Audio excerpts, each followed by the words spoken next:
Shalom Bracha, nous commençons aujourd'hui une nouvelle Masechet Ktubot, au premier Pérek, à la première Mishnah.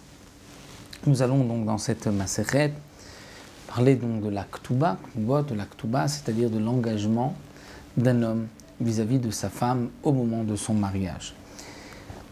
Donc nous verrons Bezrat Hashem à travers les Mishnah qui suivent tous les dynim concernant la Ketouba. Est-ce qu'un homme doit à sa femme? Est-ce qu'une femme doit à son mari? Tout ceci sera expliqué dans les prakim qui suivront.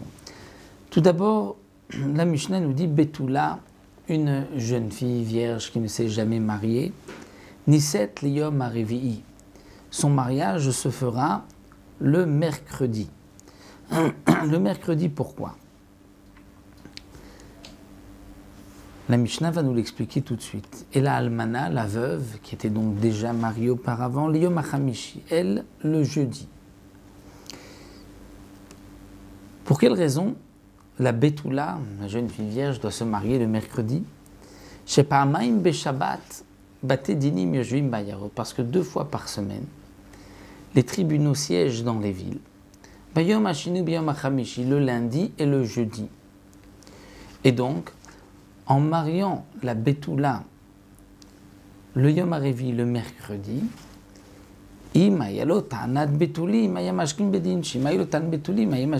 c'est-à-dire que si le soir du mariage, le nouveau marié, le Khatan, a une Ta'anat Betulim, c'est-à-dire qu'il veut se plaindre au Bedin et dire « Ma femme n'était pas vierge, elle a connu un autre homme auparavant ». Donc dans ce cas-là, il y a Mashkim le Bedin. Lorsqu'il est encore dans sa colère, le lendemain matin, au plus tôt, il va se rendre au Bedin, puisque le Bedin siège le jeudi. Donc si le mariage avait été fait le mardi, on craint que jusqu'à jeudi, il va se calmer et il ne va pas aller au Bedin. Donc le mariage se fait le mercredi. Comme explique le Barthénora, non pas le mercredi soir, mais le mercredi, pour qu'il puisse avoir le temps de terminer son mariage. Et donc ensuite, au moment de la mitzvah, et moi se rendre compte, est-ce que sa femme est vierge ou pas? Et donc s'il a une ta'anat betulim, il va se rendre au Bedin le lendemain. Quelle est sa ta'ana? Qu'est-ce qu'il vient réclamer au Bedin? C'est qu'il vient dire que, comme à l'époque, le mariage se faisait en 2 temps. D'abord les fiançailles, c'est-à-dire les kiddushin. Et à partir du moment où une femme a reçu des kiddushin, elle est mariée, même si elle n'a pas encore vécu avec son mari, elle est échetish. Si elle a une relation avec un autre homme jusqu'au mariage, jusqu'à la choupa, elle sera donc interdite à son mari en tant que échetish qui a commis un adultère. Donc c'est pour cela que le mari doit se dépêcher d'aller au Bedin le lendemain, afin qu'on puisse vérifier que si effectivement elle n'est pas vierge et que ceci s'est passé entre les Hiroussin et les Nisouin et le mariage, et qu'elle est donc interdite à son mari, les Chachamim vont dire cette femme-là est interdite. Donc en allant au Bedin, en sortant, on risque donc, en faisant beaucoup de bruit, d'appeler des témoins. Et les témoins viendront peut-être témoigner qu'elle avait fauté pendant cette période.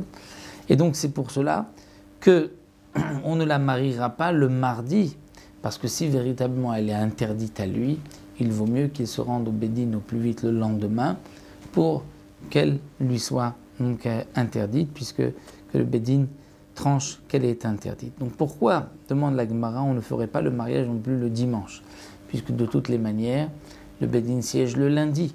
La Gemara répond que les Chachamim ont voulu qu'un homme se fatigue pour sa femme et prépare son mariage au moins pendant 3 jours, donc dimanche, lundi, mardi, pour que le mercredi il puisse faire son mariage. Lorsque les tribunaux ne siègent pas le lundi et les jeudis, donc là une femme peut se marier chaque jour, à condition qu'il y ait donc bien sûr à chaque fois 3 jours de préparation. Et le Barthénora rajoute que pour les pauvres, parfois les Khamim dans certains endroits avaient l'habitude de fixer des mariages le vendredi afin que la Séouda se fasse au moment donc, de la Séouda de Shabbat pour que ce soit donc plus facile pour les pauvres. Nous avons vu le dîme de la Betula, celle qui est vierge, qui doit se marier le mercredi, mais nous n'avons pas expliqué pourquoi la Almana, la veuve, elle se marie le jeudi. Alors là encore, le Barthénoura nous explique, parce qu'un homme qui se marie avec une veuve, même s'il n'a pas 7 jours de Sheva Brachot, 7 jours de festin de joie, mais il a au moins 3 jours. Et donc en se mariant le jeudi, les Khamim ont dit ainsi, il restera avec sa femme jeudi, vendredi et Shabbat, et il ne travaillera pas, il réjouira sa femme. Donc c'est pour cela que la Almana, la veuve, va se marier le jeudi comme nous l'avons vu, et la Betula se mariera le mercredi. Donc voici pour la première Mishnah.